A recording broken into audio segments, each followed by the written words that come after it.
Baik, Assalamualaikum warahmatullahi wabarakatuh. Selamat sore dan selamat sejahtera buat kita semua. Pada kesempatan sore hari ini, saya ingin mengupload video PPT saya. PPT saya yakni proposal skripsi atau outline yang berjudul Analisis Keseimbangan Air Daerah Irigasi atau DI Semakin Kompleks Bendung Donggala 1. Sebelum saya mulai ke pembahasan selanjutnya, di sini disusun oleh saya sendiri, yaitu Abang Alvin Siptadi Pratama, NIM D101161054, dengan dosen pembimbing utamanya, Bu Dr. Nur Hayati SPMT, dosen pembimbing kedua ya Pak Dr. Stefanus Balian Surya Masoka STMT, penguji utamanya Pak Umar STMT IPM, dan yang terakhir dosen penguji kedua Pak Eko Yulianto STMT. Baik, untuk mempersingkat waktu langsung saja saya tampilkan full screen-nya. Langsung ke pendahuluan. Di sini ada terdapat pokok pembahasan atau pokok bahasan. Terdapat poin-poinnya, yaitu pendahuluan, metodologi penelitian, judul penelitian terdahulu, daftar pustaka. Di bagian pendahuluan terdapat latar belakang, rumusan masalah, maksud dan tujuan penelitian, manfaat penelitian, pembatasan masalah, luaran penelitian atau output, dan susunan penulisan. Untuk pendahuluan yaitu latar belakang. Latar belakangnya terdapat pembahasan, yaitu air merupakan salah satu kebutuhan pokok makhluk hidup yang sangat penting dalam kehidupan sehari-hari. Selain kegunaannya untuk kebutuhan minum bagi manusia dan hewan, keperluan air memiliki banyak di skala bidang, terutama di lingkungan pertanian, perikanan, industri, dan transportasi. Sumber referensinya jurnal Mardonius E. 2009. Metode atau penerapan dalam mengelola sumber daya air dengan menerapkan prinsip keseimbangan air yang dihitung berdasarkan potensi jumlah ketersediaan air. Sumber referensinya jurnal Zulkifli Sutopo dan Rasetijho 2012. Untuk penggunaan air sangat bervariasi di beberapa negara, yaitu Afghanistan dan India. Lebih dari 95% air digunakan untuk pertanian. Kanada dan Inggris lebih dari 70% penggunaan air untuk bidang industri. Jepang, Indonesia, dan Brasil termasuk negara yang 60% penggunaan air masih pada bidang pertanian. Sumber referensinya jurnal Walhi 2008. Ketidakseimbangan air dikarenakan oleh perbedaan antara kebutuhan air yang lebih banyak dibandingkan dengan ketersediaan air yang ada. Sumber referensinya jurnal Subrabanya 1984. Daerah irigasi adalah kesatuan wilayah yang menerima air dari suatu jaringan irigasi. Irigasi adalah suatu usaha untuk pemanfaatan air yang tersedia di sungai-sungai atau sumber air lainnya dengan jalan menggunakan jaringan irigasi sebagai prasarana pengairan dan pembagi air tersebut untuk pemenuhan kebutuhan air pertanian. Sumber referensinya Prihandono 2005. Pada jaringan irigasi diperlukan kebutuhan air yang normal sehingga dapat mengaliri air secara merata ke semua di daerah persawahan. Sumber referensinya buku Arsat yang ditertibkan oleh Arsat 2017. Pada sektor pertanian, guna untuk menunjang persediaan pangan masyarakat setempat untuk mendapatkan hasil pertanian yang baik, maka perlu dibuat sistem pemenuhan kebutuhan air dari segi teknis, dibangun bendung dan saluran air sebagai penunjang untuk tanaman pada lahan pertanian. Kemudian, termasuk pemenuhan kebutuhan air pada sektor pertanian di DI Semakin Kompleks Bendung Tunggalang 1, Kecamatan Sungai Tengila, Kabupaten Landak. Kecamatan Sungai Tengila merupakan salah satu kecamatan di Kabupaten Landak, Provinsi Kalimantan Barat. Kecamatan Sungai Tengila merupakan suatu wilayah yang dikelilingi beberapa das atau daerah aliran sungai. Sektor pertanian dan perkebunan menjadi sumber utama mata pencaharian penduduk setempat dengan didukung curah hujan relatif tinggi, sehingga apabila pada saat musim kemarau dengan minimnya periode curah hujan dapat menjadi suatu ancaman gagal panen pada pertanian dan perkebunan serta penduduk setempat secara garis besar bergantungan atau tergantung pada kebutuhan air untuk kebutuhan hidup sehari-hari, guna untuk berkebun, bertani, bahkan untuk peternakan. Kemudian ada pun rumusan masalah. Rumusan masalah ini saya jabarkan lagi, diceritakan lagi. Berdasarkan latar belakang di atas, Kabupaten Landak sebagai salah satu daerah pertanian yang ada di Kalimantan Barat memiliki luas lahan pertanian 910 hektar. Dari luas daerah sawah non irigasi hanya seluas 24.899 hektar. Kebutuhan air untuk mengaliri jaringan irigasi di setiap areal petak sawah terdapat di DI Snakin Komplek Bendung Tunggalang 1, Kecamatan Sungai Temila, Kabupaten Landak kurang seimbang di setiap jaringan irigasi tersebut, sehingga dapat mempengaruhi hasil panen. Berdasarkan informasi Dinas Pertanian Kabupaten Landak, produksi panen untuk tanaman padi rata-rata per hektar 4,5 sampai 6 ton dalam 1 tahun dengan 2 kali panen untuk pola tanam padi-padi.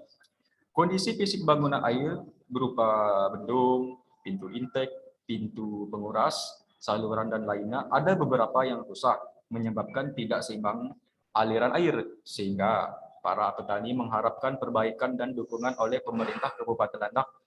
Kemudian untuk distribusi air yang tidak merata dengan kebutuhan air irigasi, pembagian air dikontrol oleh petani kurang teratur dan menjadi ancaman pada produksi pertanian. Kualitas air di DI Snakin Komplek masih baik karena belum terkontaminasi oleh limbah, baik limbah komersial dan perusahaan serta dipengaruhi oleh kerusakan alam. Dan untuk para petugas pertanian rutin menjaga kondisi lingkungan sawah, termasuk juga jaringan irigasi. Walaupun ada beberapa kondisi bangunan irigasi yang rusak, yang menyebabkan ancaman bagi para petani di DI Snakin Komplek. Adalah bencana alam berupa banjir dengan kelebihan debit air menyebabkan lahan persawahan terendam sehingga dapat membuat tanaman padi dan palawija membusuk. Kemudian untuk ancaman lainnya berupa hama tikus, serangga, dan ulat dapat menyebabkan produksi panen padi berkurang dan menurun kualitas panen baik musiman atau tahunan, tidak sesuai target para petani memperoleh hasil panen secara tepat waktu. Untuk kondisi cuaca pada musim kemarau curah hujan menurun. Itu merupakan faktor ancaman juga yang menyebabkan debit air berkurang sehingga ketersediaan air di DI Snakin Komplek belum seimbang untuk kebutuhan air di setiap area petak sawah. Terkait permasalahan di atas, ada kaitannya dengan kondisi fisik bangunan yang beberapa tidak dapat berfungsi namun berperan penting untuk penunjang aliran air, sehingga keseimbangan debit air terhadap jaringan irigasi pada DI Snakin Komplek Bendung Tunggalang 1, yaitu bagaimana keseimbangan air di DI Snakin Komplek Bendung Tunggalang 1 dari segi ketersediaan air terhadap kebutuhan air irigasi DI Snakin Komplek Bendung Tunggalang 1 dengan memperhitungkan debit aliran, analisa data lapangan dilengkapi berbagai data pendukung untuk mempermudah proses analisa penelitian sehingga mengetahui perbandingan antara debit andalan dan kebutuhan air irigasi. Adapun maksud dan tujuan penelitian ini adalah mencari penyebab terjadinya kekurangan kebutuhan air di DI Snakin Komplek Bendung Tunggalang 1. Tujuannya pertama, mengetahui kebutuhan dan keseimbangan air di DI Snakin Komplek Bendung Tunggalang 1. Kedua, survei lokasi terhadap kondisi fisik bangunan DI Snakin Komplek Bendung Tunggalang 1 ditinjau dari segi teknis untuk mengetahui permasalahan lainnya terkait kebutuhan air yang tidak seimbang. Ketiga, mencari informasi tentang produksi hasil panen tahunan DI Snakin Komplek Bendung Tunggalang 1 terkait permasalahan hasil panen kurang tepat sasaran dengan mengetahui pola tanam pada sektor pertanian yang terjadi di daerah tersebut. Dan yang terakhir keempat, penelitian ini berfokus pada menganalisa debit air, mengetahui keseimbangan air untuk dapat mengetahui kebutuhan air irigasi DI Snakin Komplek Bendung Tunggalang 1. Kemudian ada manfaat penelitian. Yang pertama, mendapatkan tambahan ilmu tentang perhitungan debit air untuk kebutuhan air dalam jaringan irigasi DI Snakin Komplek Bendung Tunggalang 1 yang ditinjau. Kedua, mengetahui luas area daerah aliran sungai atau DAS guna mengetahui keseimbangan dalam memenuhi kebutuhan air di DI Snakin Komplek Bendung Tunggalang 1. Ketiga, menerima informasi dari masyarakat setempat dari survei langsung kondisi lapangan terkait permasalahan hasil produksi panen yang ada kaitannya dengan keseimbangan air, kebutuhan air irigasi DI Snakin Komplek Bendung Tunggalang 1 sehingga secara garis besar dapat mengetahui permasalahan yang terjadi dan dapat menjadi pembahasan dalam penelitian ini. Dan yang terakhir, memberikan wawasan kepada penulis untuk mengetahui kondisi bangunan bendung, pintu intake, pintu penguras, saluran air, serta proses aliran air ke daerah petak sawah yang dialiri saluran primer, sekunder, tersier, dan saluran pembuang atau quarter. Untuk pembatasan masalah, penelitian ini membahas debit ketersediaan air. Penelitian ini membahas kebutuhan air, dan penelitian ini tidak membahas kualitas air, serta penelitian ini dilaksanakan pada DI Senakin Kompleks Bendung Tunggalang 1, Kecamatan Sungai Temila, Kabupaten Landak. Untuk keluaran penelitian atau output, pertama, memberikan pemahaman kepada pembaca tentang kondisi jaringan irigasi bangunan air di setiap wilayah persawahan, terutama bagi mahasiswa yang mengambil jurusan teknik sipil yang tugas akhir di bagian teknik sumber daya air, dan mahasiswa jurusan lain dengan pembahasan yang sama di bidang pertanian dan irigasi. Hasil penelitian ini diharapkan dapat menjadi solusi dengan memberikan kesimpulan yang tepat terkait permasalahan yang dikaji, yaitu keseimbangan air, kebutuhan air irigasi, DI Senakin Kompleks Bendung Tunggalang 1, yang menjadi topik inti pembahasan. Berdasarkan informasi yang dapat, dari segi budaya sosial dan masyarakat setempat sangat mendukung dan mengharapkan perbaikan bangunan air di DI Senakin Kompleks Bendung Tunggalang 1 dengan dibantu berupa perhatian atau dukungan dari pemerintah daerah setempat terkait ada beberapa bangunan yang rusak sehingga tidak seimbang mengaliri kebutuhan air di setiap petak sawah yang berpengaruh pada produksi hasil panen di DI Senakin Kompleks Bendung Tunggalang 1, dan wawasan bagi mahasiswa yang meneliti dengan dapat berpikir untuk pengembangan diri dalam usaha mencari solusi dan topik permasalahan yang dibahas sehingga hasil penelitian yang telah selesai dikerjakan baik susunan tulisan dan analisa hitungan dapat dipublikasikan menjadi jurnal serta menjadi pedoman untuk acuan referensi. Untuk susunan penulisan ini terbagi bab 1 pendahuluan, bab 2 tinjauan pustaka, bab 3 metodologi penelitian, bab 4 hasil dan pembahasan, dan yang terakhir kesimpulan dan saran, itu bab 5. Untuk ini lanjut ke metodologi penelitian. Lokasi penelitiannya di DI Senakin Kompleks, Kecamatan Sungai Temila, Kabupaten Landak, jaringan irigasi Bendung Tunggalang 1 dengan koordinat 0 derajat 38 menit 05 detik utara dan 19 derajat 48 menit 87 detik timur. Lokasi Bendung Tunggalang 1 pada DI Senakin Kompleks Kecamatan Sungai Temila, Kabupaten Landak. Ini saya dapat dari Google Earth, saya hanya sebagai penandai saja. Namun yang lebih jelasnya saya dapat luasan areanya. Ini gambar luasan areanya. Luasan areanya atau catchment areanya. Catchment areanya didapat luas 1085 hektar. Ini. Kemudian rencana saya dalam pengumpulan data. Pertama, data primer atau data lapangan, mengetahui kondisi lapangan secara langsung dengan dibantu alat dalam perolehan data. Untuk yang poin 1 ini, lanjutan dari data primer, data debit pada saluran yang ditinjau, kecepatan aliran rata-rata, pengukuran dimensi penampang, itu yang ditinjau. Dan yang kedua, data sekunder atau data pembantu, yaitu pendukung untuk kelancaran dalam proses analisa perhitungan yang akan diteliti. Kemudian poin 2 ini lanjutan dari data sekunder, beberapa data pendukung, pola tanam dalam setahun, peta jaringan irigasi, peta topografi Kabupaten Landak, data hidrologi, data iklim, dimensi saluran, yaitu primer, sekunder, tersier, dan quarter, dan peta luas area DI Senakin Kompleks. Itu tadi saya sudah presentasikan. Kemudian untuk perolehan data primer, ini terdapat dokumentasi alat-alat yang akan saya gunakan di lapangan nanti, urutan dalam pengukuran kecepatan aliran. Untuk kecepatan aliran, rata-rata pengukuran digunakan alat current meter, diperoleh hasil observasi lapangan dan pengukuran secara langsung di lapangan. Pengukuran ini dilakukan pada satu titik dengan kedalaman 0,6 D dan tergantung kondisi kedalaman air.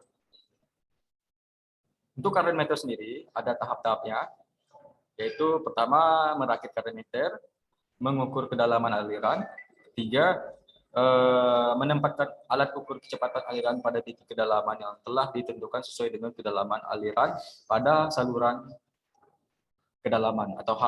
Dan yang terakhir keempat, membaca dan mencatat kecepatan aliran pada formulir pengukuran yang telah disediakan.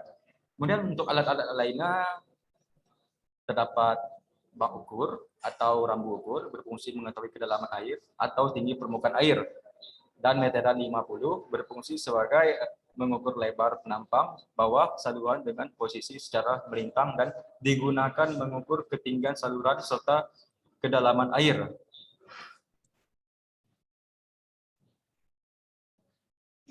Untuk pola tanam dalam setahun, di sini saya dapatkan dari datanya didapat dari PUPR atau Pekerjaan Umum dan Penataan Ruang Kabupaten Landak. Yang saya ketahui itu dulu sumbernya, serta masa penyiapan lahan yang dapat dari penyuluhan pertanian lapangan atau PPL di DIS Nakin Komplek di lokasinya. Yang kedua, skema jaringan irigasi atau peta jaringan irigasi didapatkan dari Dinas PUPR juga Kabupaten Landak. Yang ketiga, peta topografi Kabupaten Landak didapatkan dari Badan Perencanaan Pembangunan Daerah atau Bapeda Kabupaten Landak. Latar hidrologi di sini saya menggunakan rencana saya menggunakan dua, namun yang lebih saya akan digunakan nanti yaitu saya menggunakan data curah hujan bulanan Kabupaten Landak dan jumlah hari hujan di Kabupaten Landak yang akan diperoleh dari BWSK 1 Pontianak. Pada poin pertama ini, data curah hujan satelit yang telah tervalidasi menggunakan data SC06 Ngabang ini belum ada update terbaru. Tapi nanti saya usahakan untuk men-searching lagi data-datanya. Dan yang kelima, data iklim berupa suhu udara rata-rata, penyinaran matahari, rata-rata kelembapan nisbi, kecepatan angin rata-rata, dan tekanan udara Kabupaten Landak didapat dari publikasi BPS atau Badan Pusat Statistik Kabupaten Landak. Keenam, dimensi saluran. Itu dimensi saluran primer, sekunder, tersier, dan kuarter. Terdapat skema bangunan dan jaringan DI Nakin Komplek didapatkan dari PUPR juga Kabupaten Landak serta sektor pertanian Kabupaten Landak. Dan yang terakhir, peta luas area dalam pemanfaat DI Nakin Komplek. Data luas area pemanfaatan DI Nakin Komplek didapatkan dari Dinas PUPR juga Kabupaten Landak.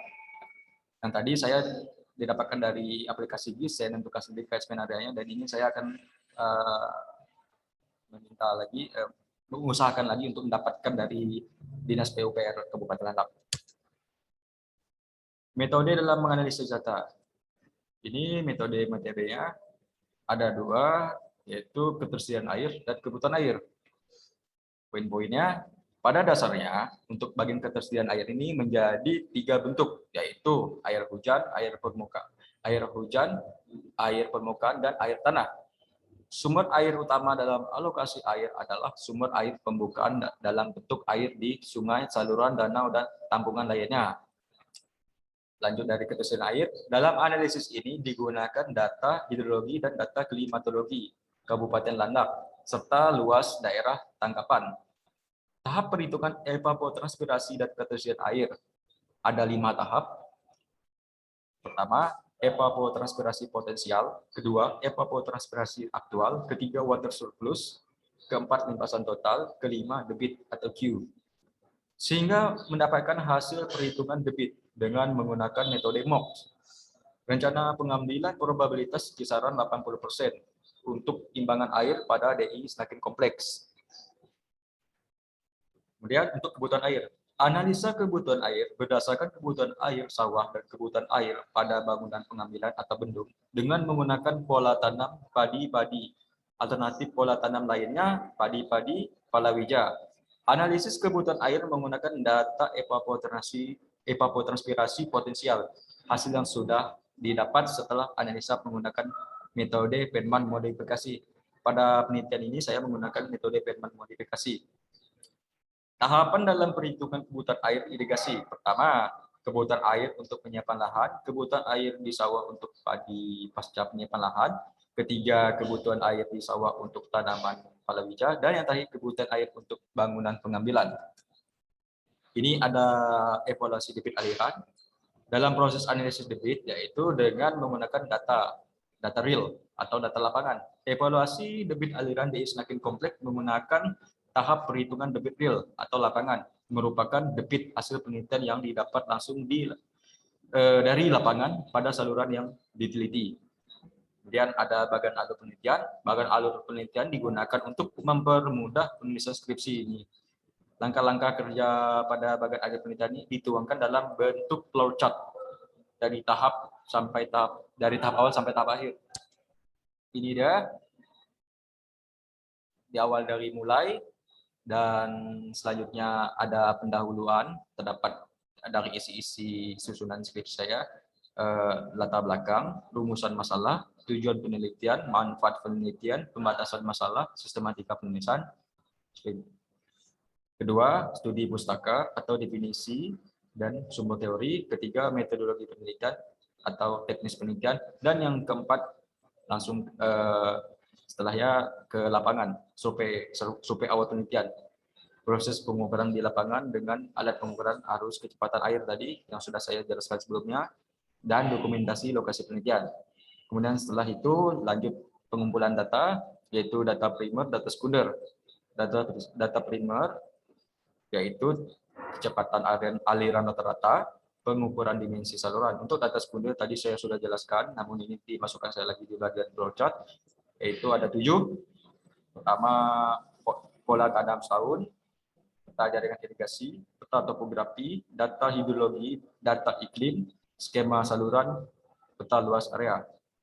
Kemudian lanjut dalam pengolahan data, analisa debit menggunakan metode MOX, yaitu ketersediaan air, kebutuhan air, dan yang terakhir saya memfokuskan ke debit. Pasti debit. Jika analisis ini untuk debit andalan kurang lebih atau sama dengan debit lapangan, maka proses analisa ini dapat dilanjutkan hasil dan pembahasan, kesimpulan dan saran sehingga selesai. Namun apabila debit andalan tidak sama dengan atau kurang dari debit lapangan atau tidak sesuai, maka kembali lagi ke data, pengumpulan datanya. Ini sumber penelitian terdahulu. Judul penelitian terdahulu merupakan acuan referensi memahami isi skripsi yang ditulis menggunakan mengetahui permasalahan inti dari penelitian, dan dapat dijadikan pembanding terkait keseimbangan air daerah irigasi dan kebutuhan air irigasi dengan berbagai kondisi geografis wilayah yang berbeda, dengan tujuan sama, mencari solusi terbaik dari penelitian yang akan dibahas, termasuk daerah irigasi atau DI saking aspek pendukung itu. Ini ada judul-judulnya. Namun yang sangat mencakup sekali dengan penelitian saya, yang sangat saya tahu teknisnya, itu bagian dari evaluasi ketersediaan air permukaan untuk irigasi pertanian Kecamatan Prambanan, Kabupaten Sleman, Daerah Istimewa Yogyakarta. Kemudian lanjut, ada daftar pustaka. Di sini ada banyak sekali daftar pustakanya, semua referensinya juga. Ini rencana saya masukkan di teori bagian 3 pustaka. Ini sumber referensinya. Oke. Dan selesai. Baik, terima kasih atas presentasi saya. Apabila ada kesalahan atau kekurangan kata saya yang tidak berkenan, mohon dimaafkan. Terima kasih. Wassalamualaikum warahmatullahi wabarakatuh.